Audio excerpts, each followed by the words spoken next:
Dios le bendiga. Le agradezco su interés en aprender con nosotros la impresionante carta de Pablo a los romanos. En este programa estudiaremos particularmente el capítulo 4 de esta preciosa epístola.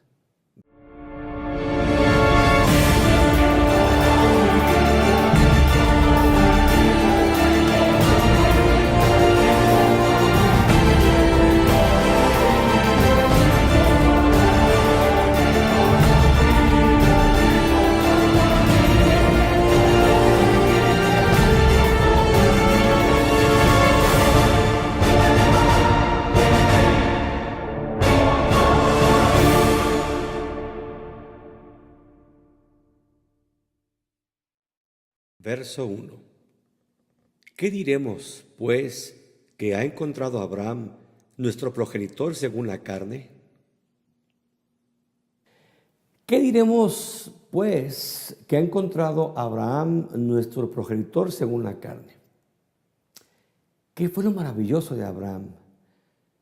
¿Qué vio Dios en Abraham que fuera digno de hacerlo el padre de la fe, del cual descienden los judíos según la carne? ¿Qué tenía él? ¿Qué lo hizo especial? Verso 2. Porque si Abraham fue justificado por las obras, tiene de qué gloriarse, pero no delante de Dios. Si acaso Abraham se condujo con honor, si fue obediente, si acaso hizo algo bueno, podría estar orgulloso de algo. Sin embargo, esto ante Dios y la justicia divina de nada vale. Ante Dios, las mejores obras que hizo el patriarca siguen siendo como un trapo de inmundicias, como leemos en Isaías 64:6.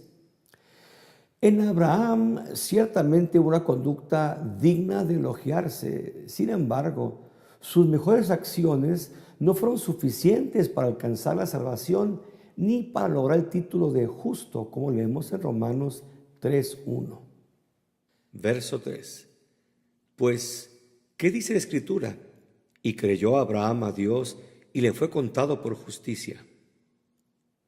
La razón por la cual Abraham fue justificado o le fue contado por justicia no fue debido a que logró cumplir la ley, sino porque Abraham depositó su confianza en Dios. El Señor le ordenó salir de su tierra. Le prometió hacer de él una nación grande. Prometió bendecirlo y darle una tierra que sería de él y de su descendencia.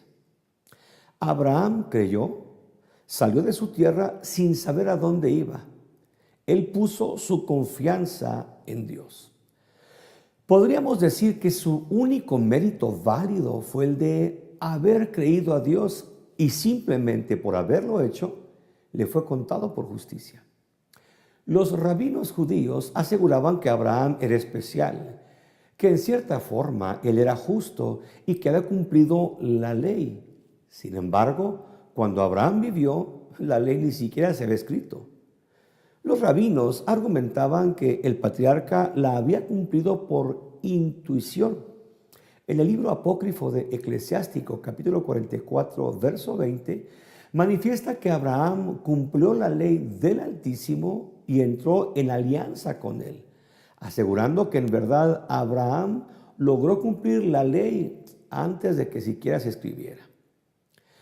Si abrazáramos esta creencia, entonces pudiéramos afirmar que el padre de los judíos cumplió la ley. Sin embargo, las escrituras afirman que nadie jamás logró observar la ley y que nadie en toda la humanidad puede jactarse de ser justo. Romanos 3:10. Los rabinos aseguraban que Dios se fijó en Abraham debido a que él cumplió la ley. Pero no fue así. El único mérito de Abraham fue el de haber tenido fe en Dios. Creyó a Dios y eso fue suficiente para que le fuese contado por justicia. Verso 4. Al que obra, no se le considera el salario como gracia, sino como obligación. Cuando alguien trabaja o realiza una acción, no es sino de esperar que reciba alguna remuneración que se ha ganado debido a su faena. El salario recibido no es ningún regalo, no es ninguna gracia, sino un pago que se ha ganado. Verso 5. Pero al que no obra, sino que cree en aquel que justifica al impío, se considera su fe como justicia. Por otro lado, quien no ha hecho nada como para merecer un pago, sino que deposita su confianza en Dios, quien nos justifica. Tan solo por el hecho de creer en Él, el Señor nos otorga el título inmerecido de justos, aunque no lo somos. Nada hicimos, nada pudimos hacer para obtener este estado de justos. Por mucho que nos esforzáramos por cumplir la ley y poder ser llamados justos, en vano lo intentaríamos.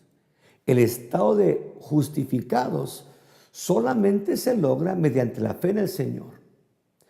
Los judíos en cierta manera enseñan que el hombre tiene que ganarse el favor de Dios mediante el cumplimiento de la ley, lo cual es imposible. Mientras que el Evangelio enseña que es menester solamente abrazarse de su misericordia divina, creyendo en su palabra, dando por hecho que Él cumplirá lo que Él ha prometido. Versos 6 y 7. De igual manera, David también proclama la felicidad del hombre a quien Dios confiere justicia sin obras, diciendo: bienaventurados aquellos cuyas iniquidades son perdonadas y cuyos pecados son cubiertos. Aquí Pablo está citando el Salmo 32, versículo 1, 2, en donde el salmista advierte que es bienaventurado, que significa inmensamente dichoso aquel cuya transgresión, violación, infracción ha sido perdonada y cubierto su pecado. Mientras vivimos en pecado, fuimos enemigos de Dios. La muerte nos acechaba, nos seguía. Nada podíamos hacer para limpiar nuestras faltas. Mucha gente intentó con la religión. Muchos confesaron sus pecados ante otros hombres tratando de ser buenos. Sin embargo, todo fue inútil. Seguíamos en deuda con Dios. Cargábamos un enorme peso sobre nuestras almas. Pero una vez que Dios perdonó nuestros pecados, fuimos inmensamente dichosos, felices, y entendimos lo que David escribe en el Salmo 32. Feliz el hombre al cual Dios le ha perdonado y le ha transferido su justicia, aún sin tener que haber hecho cosa alguna. Ciertamente no teníamos obras dignas para hacernos justos. Sin embargo, a pesar de nuestras carencias, debilidades y enormes fallas, por su gracia Dios nos trata y nos tiene por justos.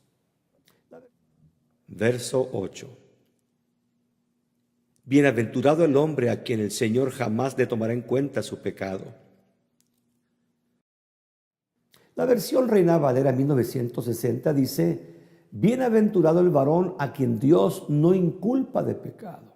Dicho de otra manera, el hombre o la mujer al cual Dios no le imputa, del griego logizomai, y que significa al que no le toma en cuenta, al que no le apunta, al que no le contabiliza el pecado cometido. Y esto no es debido a que el hombre no haya pecado, sino que Dios, en su misericordia, una vez que el hombre le ha creído, le perdona, pasa por alto el pecado, lo olvida y no se lo cobra, no se lo toma en cuenta. Versos 9 y 10. Luego, ¿es esta felicidad solamente para los de la circuncisión o también es para los de la incircuncisión? Pues decimos, a Abraham le fue contada su fe por justicia. ¿Cómo le fue contada? ¿Estando el circuncidado o incircunciso? No fue la circuncisión, sino la incircuncisión.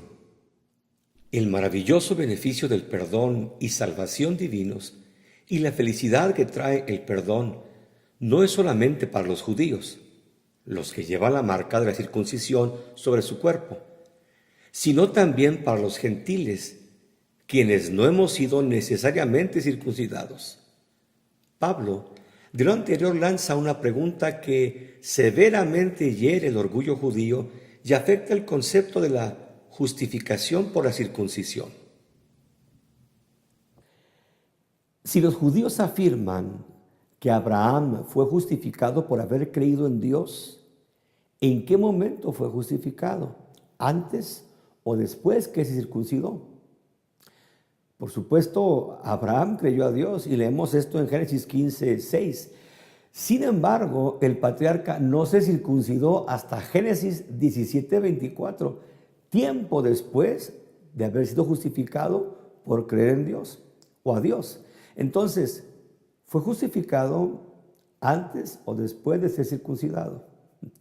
Por supuesto, Dios justificó a Abraham aún antes de que éste se circuncidara. Por lo tanto, fue la fe en Dios lo que justificó a Abraham y no la circuncisión, contrario a lo que los judíos creían y aún creen. Versos 11 y 12. Él recibió la señal de la circuncisión como sello de la justicia de la fe que tenía estando aún incircunciso, para que fuese el padre de todos los creyentes no circuncidados, para que también a ellos les fuera conferida la justicia, y padre de la circuncisión de los que no solamente son de la circuncisión, sino que también siguen las pisadas de la fe que tuvo nuestro padre Abraham antes de ser circuncidado. Abraham primero creyó y después, obedeciendo a la fe, se circuncidó. Abraham no es tan solo padre de la nación judía, sino de todos los que hemos abrazado la fe en Dios a través de Cristo. Es decir, todos los que, al igual que Abraham, hemos creído en el Señor, aunque no estemos circuncidados. Los gentiles que hemos creído a Dios y a su palabra, tan solo por creer, se nos confiere automáticamente la justicia que el padre de la fe recibió cuando creyó y le fue contado por justicia. Génesis 15:6. Existen muchas personas de descendencia judía que incluso pudieran estar circuncidados, pero que lamentablemente no han logrado creer a Dios. A ellos, escribe Pablo, de nada les servirá la circuncisión. Los israelitas ponían un énfasis excesivo en la práctica de la circuncisión, a tal grado que algunos rabinos enseñaban que si acaso algún judío era pero tan malo que Dios le tenía que condenar, ellos aseguraban que había un ángel encargado de devolverle el prepucio o incircuncidarlo, pues sólo así, según los judíos, podrían entrar al lugar del castigo. Verso 13. Porque la promesa a Abraham y a su descendencia de que sería heredero del mundo no fue dada por medio de la ley, sino por medio de la justicia de la fe. Dios prometió a Abraham y a su descendencia muchas bendiciones y le serían otorgadas tan solo por haber creído, es decir, por la fe. El padre de la fe, Abraham, nunca tuvo que cumplir con una serie de requisitos para lograr el favor de Dios, ni tuvo que cumplir con la ley, la cual a fin de cuentas es imposible cumplir la cabalidad. Para que la promesa de Dios fuera para Abraham, tan solo fueron necesarios, por así decirlo, dos elementos: la fe de Abraham y la misericordia y gracia de nuestro Dios. De tal manera que la fe de Abraham fue tomada en cuenta por Dios como justicia. Es decir, para Dios, la fe del patriarca fue tomada como si hubiera sido justo, aunque en verdad no lo era.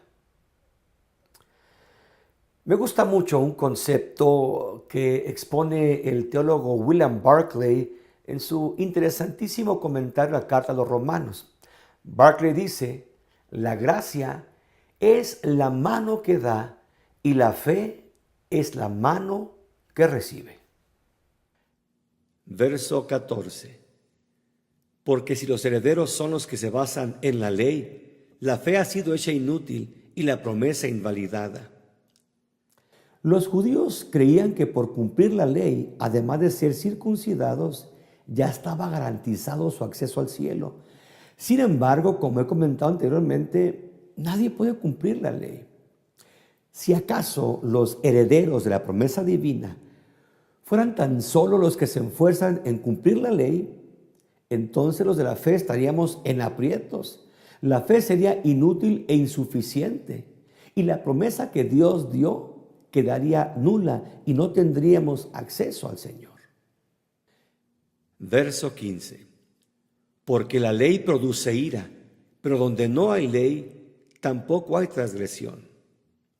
Los intentos de los hombres por cumplir la ley siempre han sido completamente inútiles. No hemos podido cumplirla.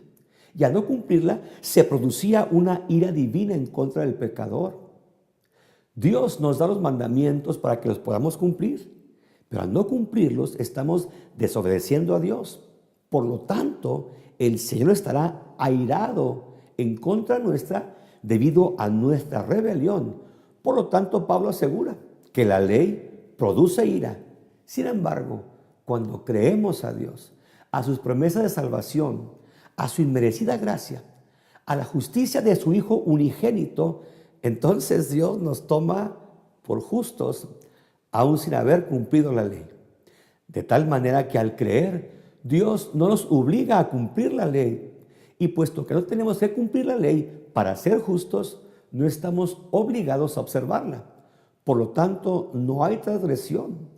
No somos considerados como violadores de la ley. Verso 16.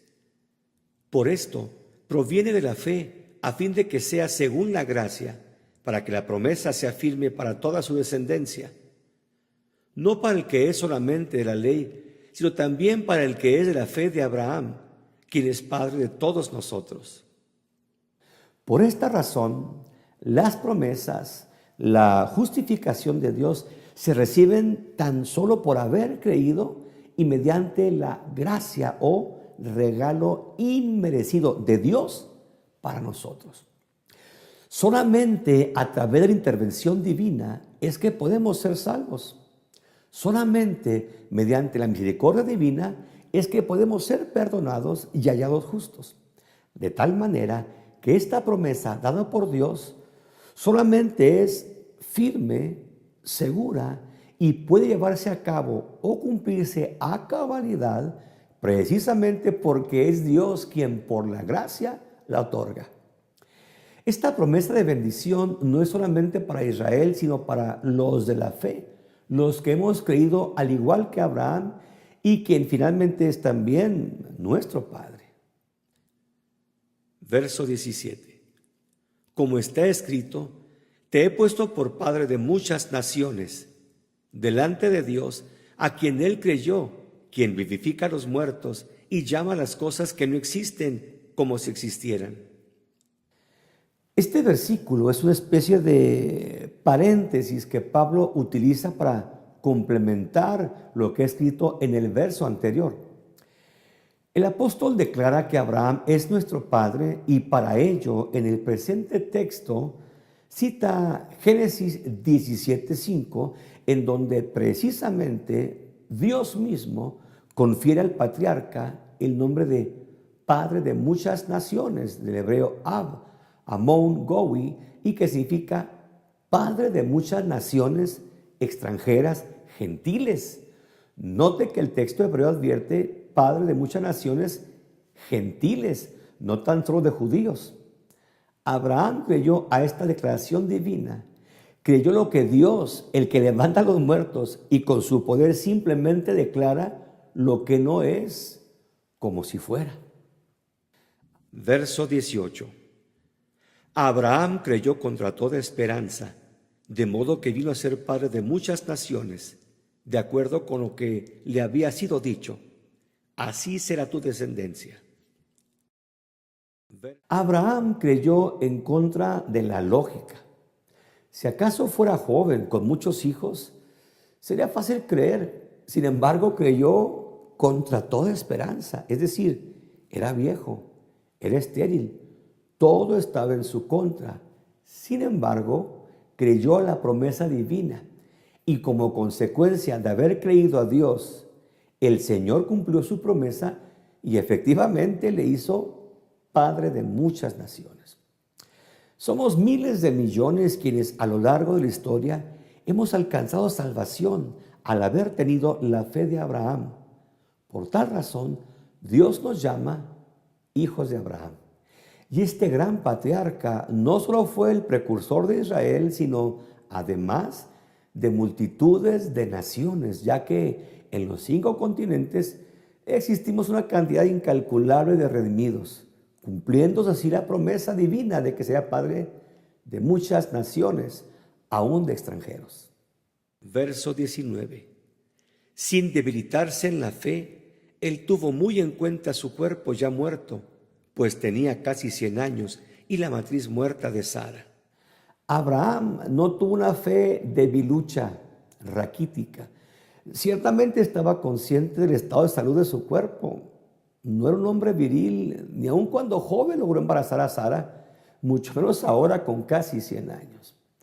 La lógica gritaba a Abraham que su cuerpo no funcionaba, que era virtualmente imposible engendrar.